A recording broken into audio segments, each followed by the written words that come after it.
Welcome in, you guys, to another amazing episode of our Sunday series, Sunday Snapbacks. This is a Hawkeyes and Tallboys reaction video coming to you on Sunday, 9/11, the day after our game against Iowa State. I'm here joined, as always, with Beau Freeborn and Dylan Pond. How are we doing today, guys? Still hurting, Rob. Tough. How we doing, Dill? Oh, doing swell. How you doing? I'm all right. Yeah. The sun came up.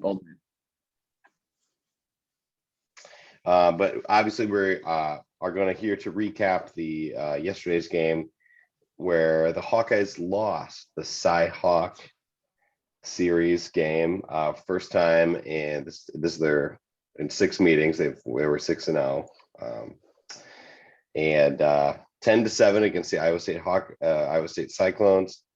It was a kind of a slop fest of a game.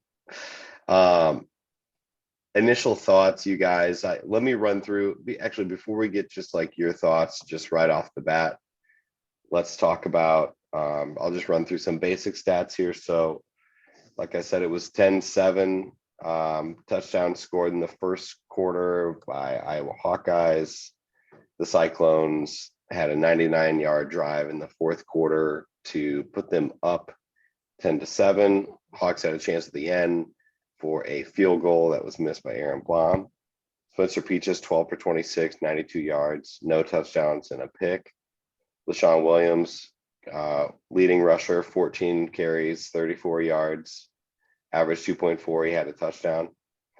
Sam Laporta led the Hawkeyes in receiving, 8 receptions for 55 yards, 6.9 average, no touchdowns. On the defensive side of the ball, Cooper DeJean led the team in tackles with 11, Seth Benson right behind him with 10, Riley Moss, Quinn Schulte, Jack Campbell behind all of them with 9.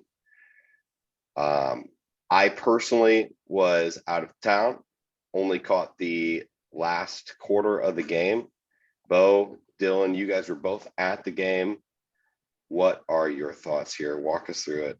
Yeah, I'll start off here real quick. I'll tell you what, as an Iowa fan, I was super excited after Iowa scored their first touchdown of the season in the first quarter on Saturday.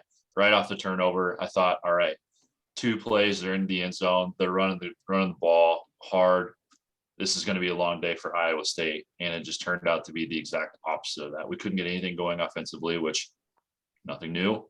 And then our defense had to put the team on the back, forced multiple turnovers, got us in some really good field position. We just couldn't capitalize again for the second straight week. And to be quite honest, I was pretty disappointed walking home after getting soaked the last 15, 20 minutes of the game. And here we are today. Dill, what'd you think?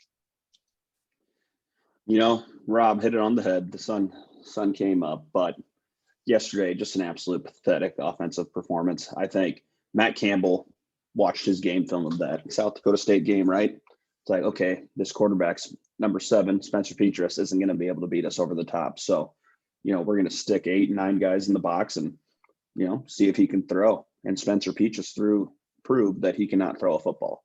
So, it doesn't matter if it's a 5-yard out, he's going to hit you, 4, 5, 6 feet over your head. So we either need to start recruiting some world-class high jumping athletes, or it's time to move on. It is time to move on from number 7. You cannot convince me differently. I don't care about the reps. I don't care about, that overturned, what looked like touchdown call, or not overturned call, because the call stood on the field. But I don't care about the 15 yards, on Cooper DeJean's hit out of bounds on that 99-yard drive, because they shouldn't have drove the ball 99 yards on us in the first place. But then again, you can't blame the defense for that, because Iowa State ran 30 more plays offensively than Iowa did. That defense just had to be gassed at that point. And yeah, we know they're all world, but even Hercules couldn't be out there that long, right? So I And right, wrong, or indifferent, it all falls on number 7. I think he just did not do enough to win the football game. And I think I speak for at least 98% of Hawkeye Nation that it is time to move on from Spencer Petras. By all accounts, a great kid, but no more. It has to be done. Rob and I were talking about this before the episode started, that we play Nevada next week. Of course, we're going to preview that here in a couple of days, but they gave up 600 yards to basically the school of the blind, and 400 of those yards were in the air. So you almost have to guess that Kirk Ferentz is like, hey, we're gonna keep Peterson, we're gonna let him run and get his confidence back, so that when we start playing conference games, he's gonna be ready to go. You almost know that Padilla is not going to play at all on Saturday. It can't happen. It just cannot happen. He is not a Division I football quarterback. I'm frankly, no offense to your alma mater, Beau, but I'm not convinced that he can go in and start at college and be successful. Like, he's just that bad. He is that bad. He's in his own head, because by all means, he showed, a pretty solid amount of talent early on. And, obviously he's a practice all-star, because I don't know why else he'd be playing. But if you're telling me that guy gives the Iowa Hawkeyes the best chance to win, then we're in for a long year, guys. And I'm not convinced that we make a bowl with Spencer Petras at the helm. So that's a good thing that you brought up. And I wanted all of us to talk about this. And we're going to have to start with the quarterback to break down the ineptitude on offense here. But he obviously must be some sort of a practice all-star, but unfortunately games are on Saturday. And when the lights are on in front of 70,000 people, you got to be able to do it. And if you can't, then I don't think you should be out there. That being said, it's really not Spencer's fault that he's out there. You know what I mean?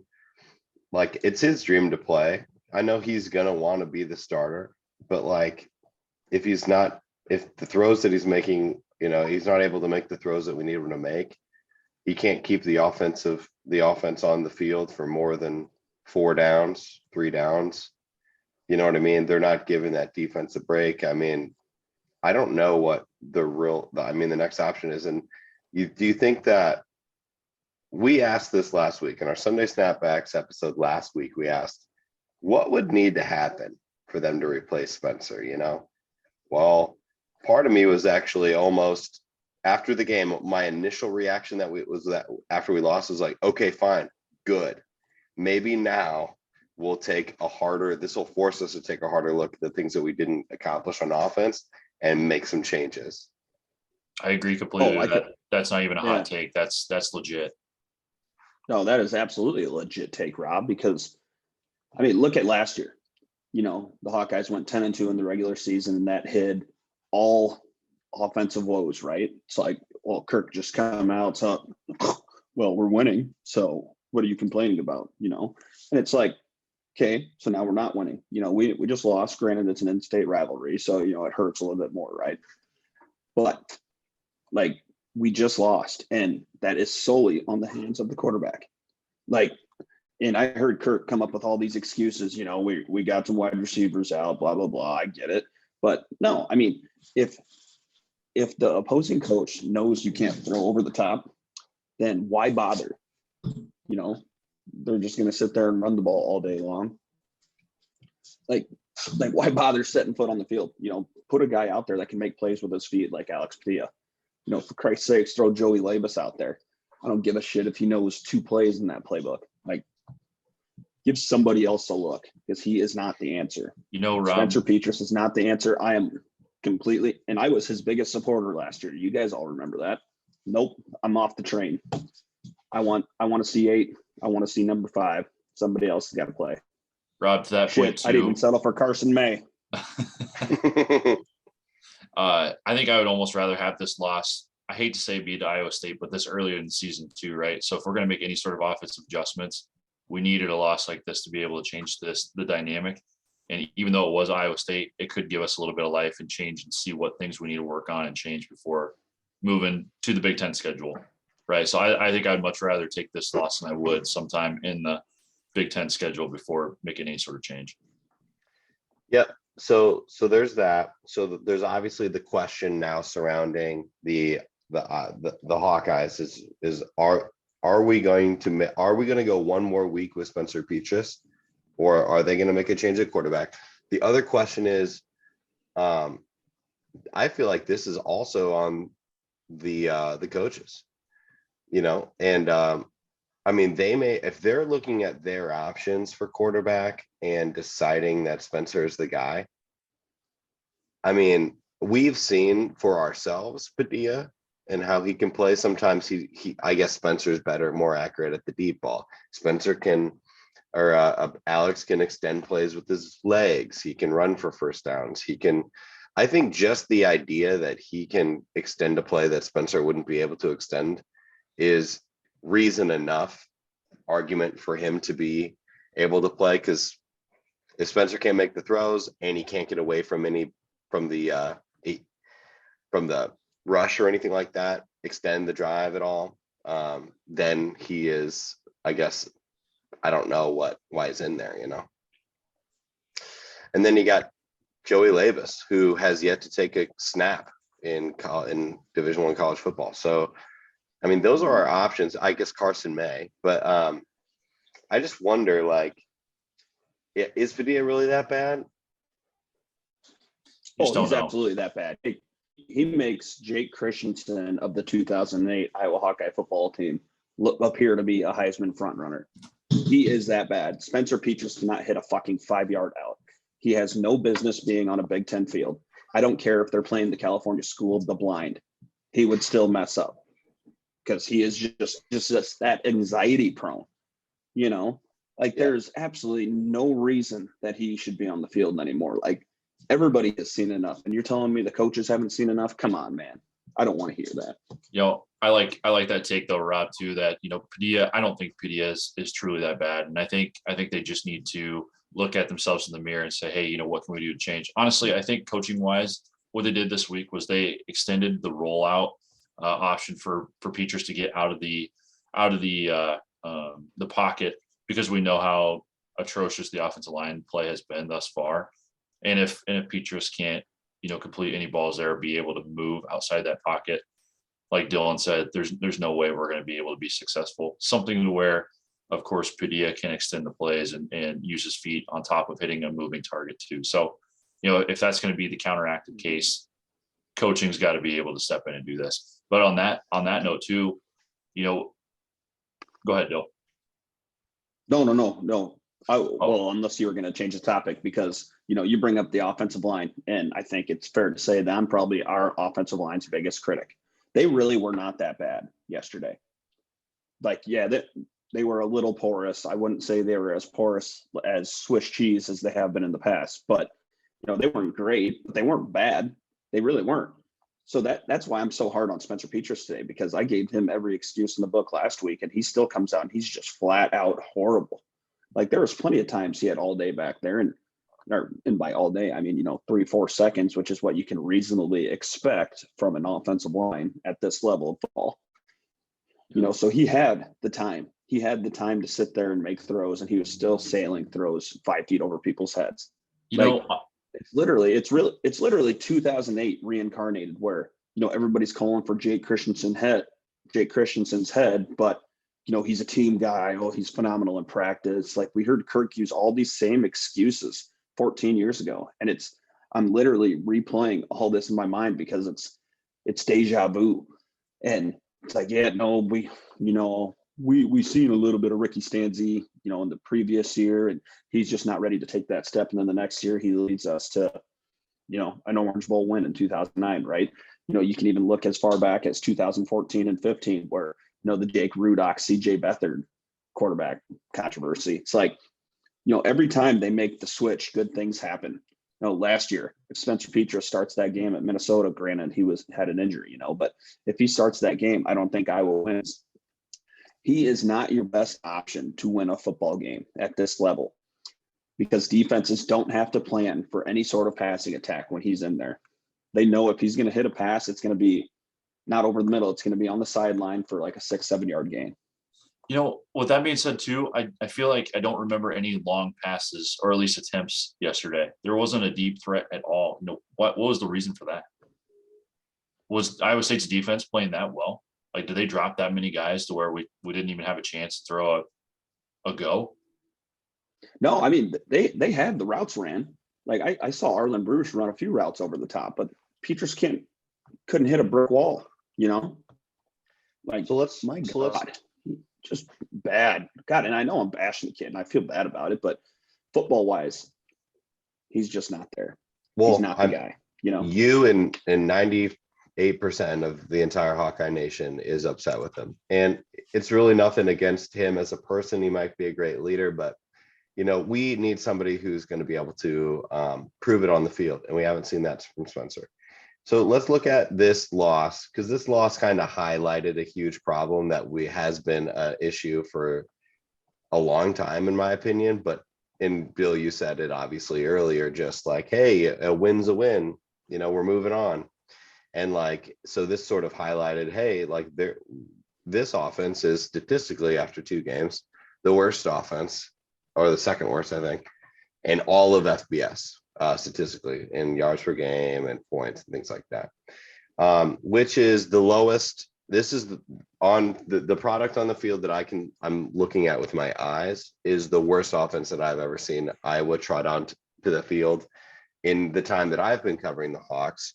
And I know that you guys, being originally from Iowa, Hawkeye fans, your whole life, I don't know if I can. This is the first time that I'm, covering the Hawkeyes. I have some sort of a quarterback controversy and the worst offense I've ever seen. So what do you do? What do you do to fix that? Because first off, Brian Ferentz is the son of Kirk.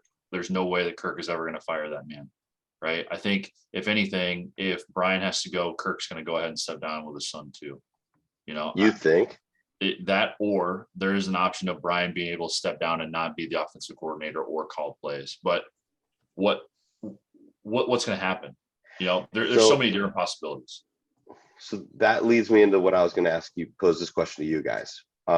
So Gary Barta's not going to do this because he's Gary Barta, but if I was Gary Barta, I would say, hey, Kirk, you're going to have to make a change with Brian. And, because people's legacies are on the line here. If Brian is going to want to be a coach somewhere else in college football, he needs to be able to have that chance, or else this is just going to be a huge, terrible. He needs to go back and do a different role. He needs to it's weird that he's a quarterback's coach because he's never played quarterback. It's just things like that. You know what I mean? And then also how does this affect Kirk's legacy? How has he handled situations like this in the past? There's a lot of people who are saying that nepotism never ends really well, in Hawkeye Nation. So there's those people. What would you say to those people?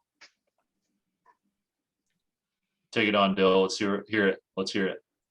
Yeah. Well, here's my hot take, and I don't mean to completely change the subject at all, and that's not what I'm going for, but I don't think the problem's Brian. I really do not think the problem here is Brian Ferentz. I think this same old shit that we've seen for 20 years, right? And we've accepted it because, Iowa football has won some Big Ten titles, or at least shares of Big Ten titles, I should say. And historically have had, the most winning success in the history of the program, right? Even, famed Hayden Fry, Kirk, most recently that I've checked, has a better winning percentage than him, at least at the University of Iowa. So it's okay. So, we talk about these offensive woes and people want to, take the head off of Brian, which is totally fair. He heads that department, right? So he's the one that should take criticism. But this was the same offense we saw with Greg Davis. This was the same offense we saw with Ken O'Keefe. What's the common denominator? It's Kirk Ferentz. We're running Kirk Ferentz's offense, right? So schematically, yesterday, I did not see anything that told me hey, this offense needs a complete change. We need a complete overhaul. No, truth be told, I did not see anything like that. What this offense needs is somebody that can execute. And at the wide receiver position right now, we have guys that can execute. Alec Wick, for the most part, can do the job, although he didn't play his best game yesterday. Understandable. His first Iowa State game. I get it. I thought Arlen Bruce did more than serviceable. Sam Laporta, Luke Lachey, those moving pieces, the running backs. I thought for the most part played decently well. Now, that offensive line is in a lose-lose situation because now they got all these guys in the box. So as soon as that Iowa State defense sees them come up to run block, when you got 9 guys in the box already, you're well outmanned and outnumbered. So the run game is going to have 0 success. And where does that come back to? That comes back to Spencer Petras, because they have no over-the-top threat.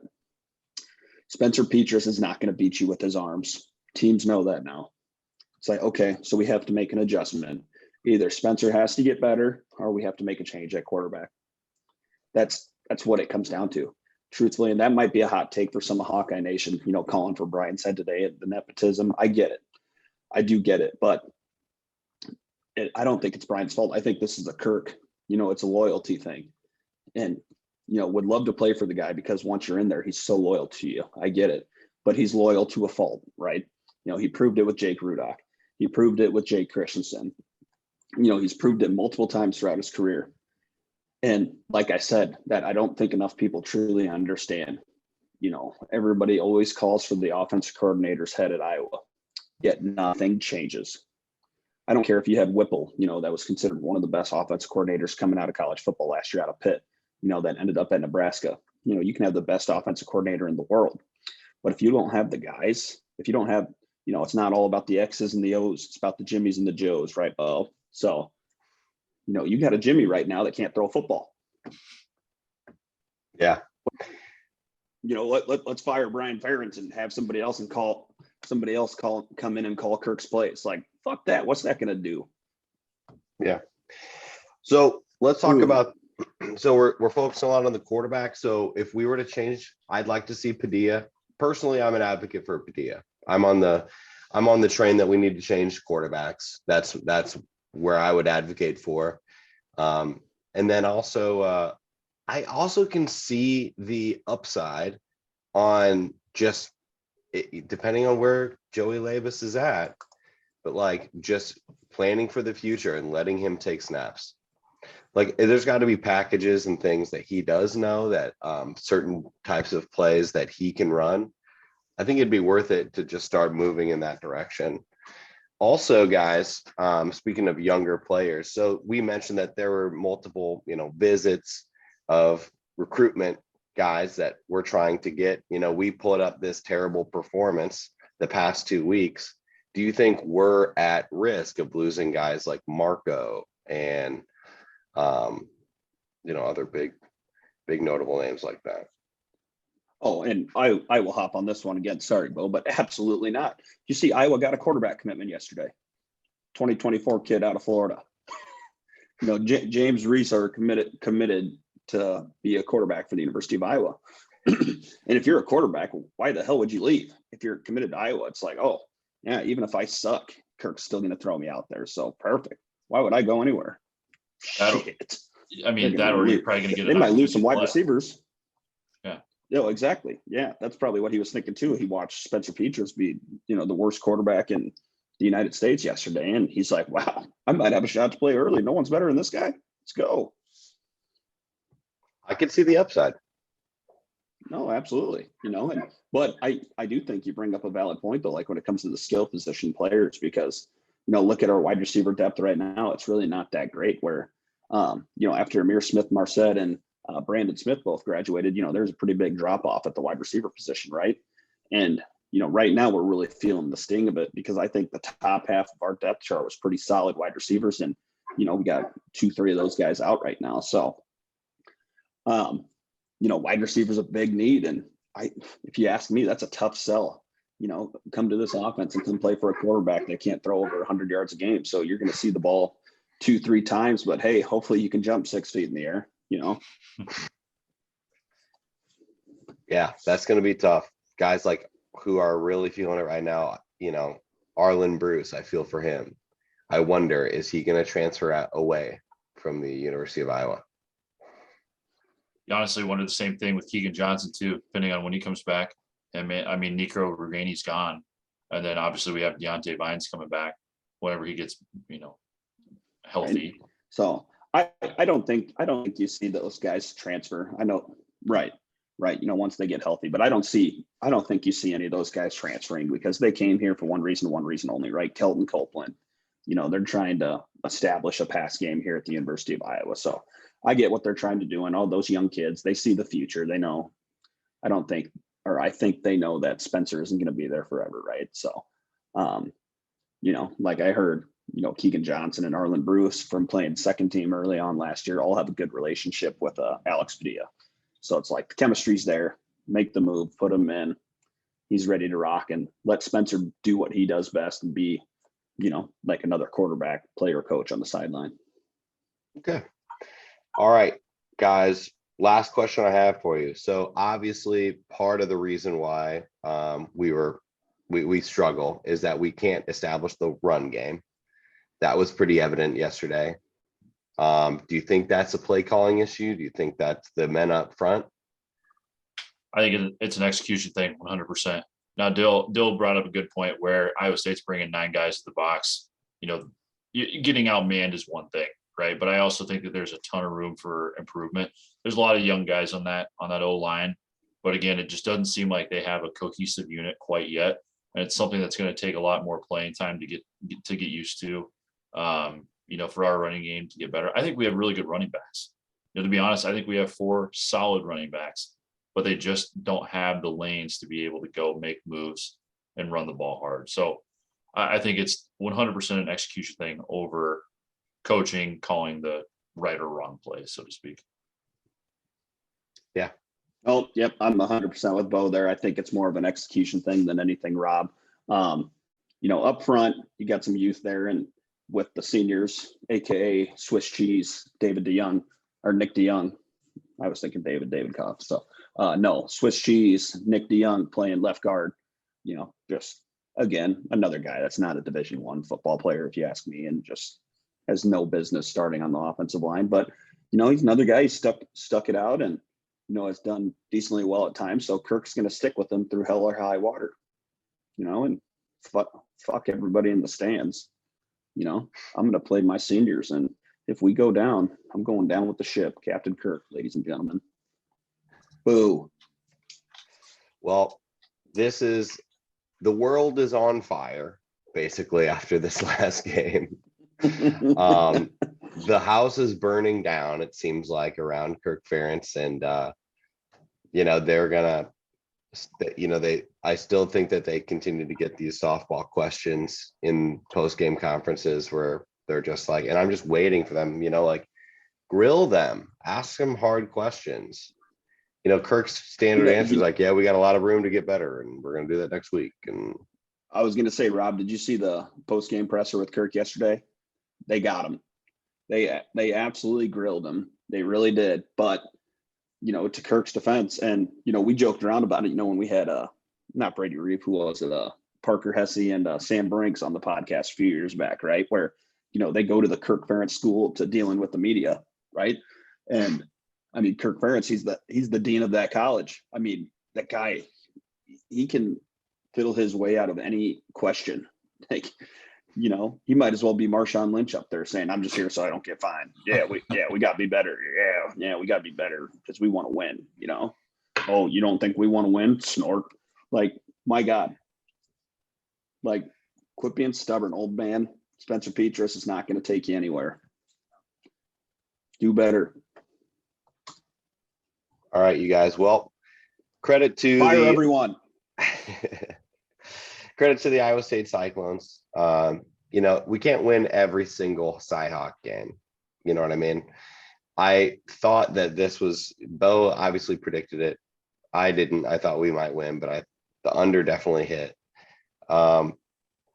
Matt Campbell's building a program that is getting better and better. And, they got some guys on the other end, on the other side of the ball there that are going to be NFL players. I'm looking at probably Xavier Hutchinson.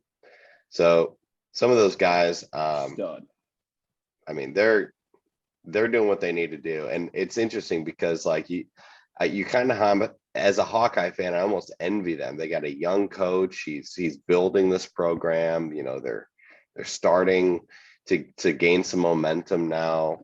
They just beat their in-state rivals.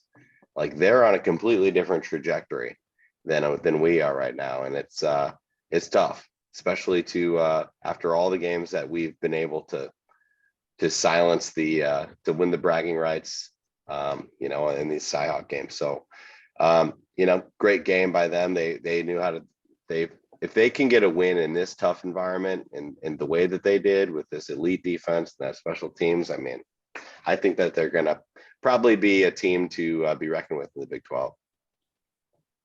Oh, absolutely there, Rob. And that brings me to another great point. One thing I wanted to have a quick rant about before, we move on is, officially starting the petition. So currently the contract for the Cyhawk series runs out in either 2024 or 2025. I forget which one it is. It's my humble opinion that after that game, this contract not be renewed and we no longer move forward with playing Iowa State every year. It's a no-win game where if you win, you beat Iowa State, right? Now, last year, I completely take that back because last year was the exception to the rule where, got a top 10 win out of Iowa State. So that was really cool. So that being said, it's a no-win situation where, this year you come in favored, you lose, and, it's considered a big upset. And now everybody in the world is pissed off at the Hawkeyes, and, all of our offensive woes are exasperated to the national media. So I've been saying it for a long time, even throughout the 6-game win streak, right? Every time we beat them, it's more of just like a breath of fresh air. Like, oh God, thank God we don't have to hear from their fans for the next year. Like, just because we're in the same state does not mean the game needs to be played. They didn't play this game for a long time, in the mid 20th century. So I'd officially like to start the petition to not have this game renewed. What are your guys' thoughts? You're gonna have a ton of Cyclone fans breathing down your neck at that, because that's their game. It's their big game. Yep. Don't care. A game does absolutely nothing for the University of Iowa other than bringing in money. And money's cool. Don't get me wrong, but why can't we schedule Missouri? Why can't we schedule, California, Stanford? There's a lot of teams that you can schedule home and homes with. You don't have to play Iowa State every year. Get rid of them. And especially with the way that conference realignment's going now, where who knows where the Big 12's heading, they're, before you know it, they're not even going to be considered a Power 5 conference. So get rid of them. They have no benefit outside of monetary to being on the Iowa Hawkeye football schedule. So Cyclone fans, congratulations on the win. Hope I never see you again. I see your points. I understand it. It's a win-win for them. It's lose-lose for us, unless the Iowa State Cyclones continue their push to become an elite program under Matt Campbell. And if that's the case and they're going to be top 25, then yeah, that'd be a quality game that I think that we should be able to win. But you're right. Yeah, it's just a trap game. It's a trap. It'd be like playing Illinois every year if they weren't in our conference. Like, why? Just because they're right there? No, fuck that. Perfect, guys. Well, thanks for tuning in to our group therapy session, which happens on Sundays this season, called the Sunday Snapbacks, Hawkeyes and Tallboys. We'll go ahead and close it out, you guys. Any other final thoughts before we finish up? So, yep, just to sum up the podcast of Dylan's thoughts. No need to fire Brian Ferentz, but it's time to bench Petrus and get rid of the Cyhawk game. Has no benefit. Oh, that was quick. I also think we need to take a breath of fresh air and look forward to beating the shit out of Nevada next weekend and actually scoring some offensive points. I look forward. So I think we're on upset alert. Spencer Petrus is going to start the game. He's going to have 55 yards and okay. I'm still just rambling. I'm sorry, guys. I'm sorry. Time to be more positive. We're on to Nevada. Love it. Bill Belichick, we're on to Cincinnati. Not answering any more questions. Have a great night, guys. Peace out, y'all. Go Hawks.